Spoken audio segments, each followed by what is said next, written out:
Hello and welcome back to my channel. My name is Molly Malloy and I teach 5th grade in Southern California.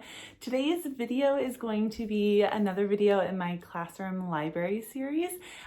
So if you've missed it, I talked about my classroom library organization, how I organize my classroom library.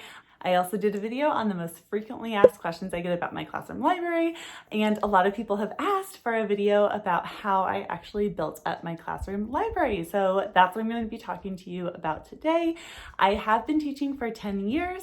My classroom library, my first year of teaching, looked a lot different than it does today.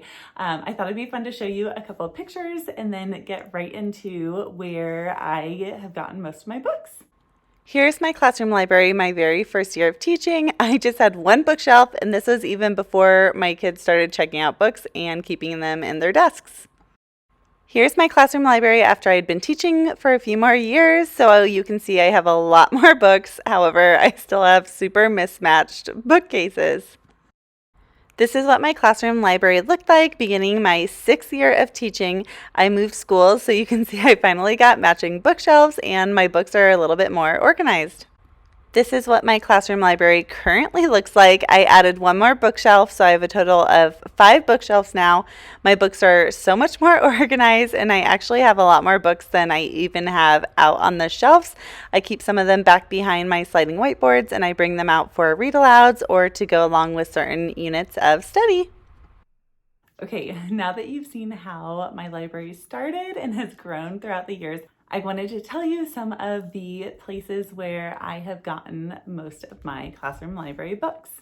Okay, the number one best place to get books if you are just starting to build your classroom library is from other teachers. So these can either be teachers who are retiring or teachers who have been teaching for a while and maybe they want to downsize, or maybe they don't have enough room for all their library books. So if you're a first year teacher, in some cases, I know it happened to me, the teacher who was retiring, when I moved into the room, they actually had left a bunch of stuff behind.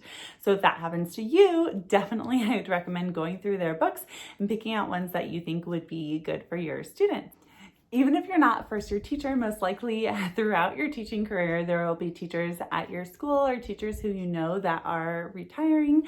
And so it's always good to ask them if you can look through their books. And they're usually trying to find a good home for all their books and teaching supplies. And so that's always a good place to start. I also have to say, as you're building up your classroom library the first few years, not all your library books are going to be like pristine and brand new condition, and that is okay.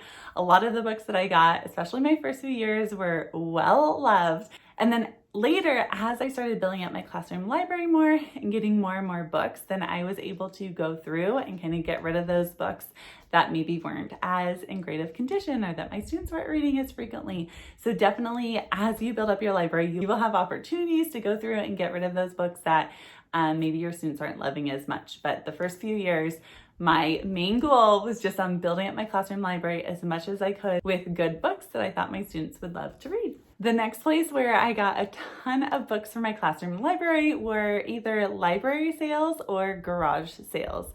So I don't know if this is how it works everywhere or not, but some of our libraries have book sales once a month to get rid of like older titles or titles that aren't being checked out as frequently. And so I went to a ton of library sales my first couple of years of teaching.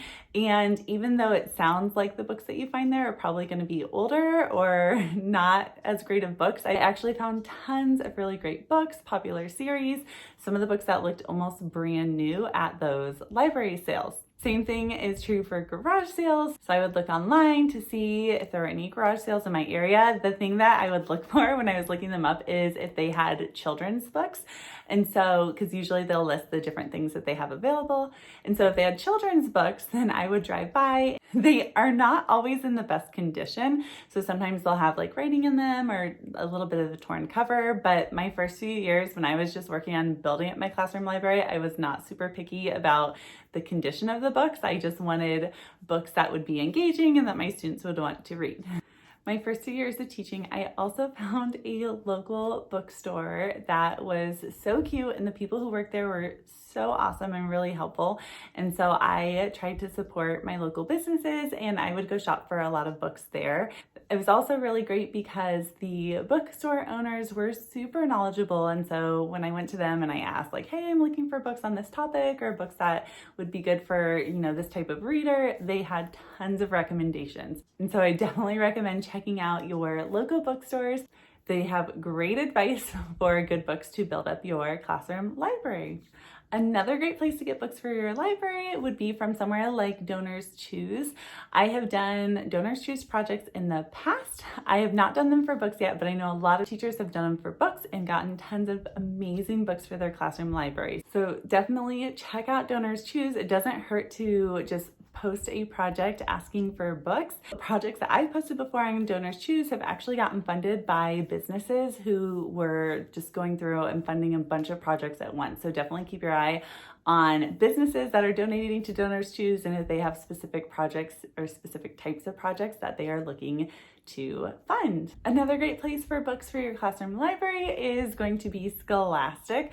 I'm sure most of you have heard of Scholastic by now, but it's a great place to get books for a really good price. And in addition, if you send home Scholastic Book Club orders with your students, then not only can they order books for themselves, but you can get points that you can use for more books for your classroom library. And then a lot of times they also have incentives. So like if your order is over $20, then you get some bonus free books. And so sometimes I would even order just books for our classroom library to get those incentives and get more free books for our classroom. And also going along with Scholastic book orders are Scholastic book fairs. So if your school has a Scholastic book fair, that's another great way to get books for your classrooms. They're usually at a really good discount. And then I know at a lot of schools, the PTA or PTSA will ask teachers to write down a wish list of books that they would like for their classroom library.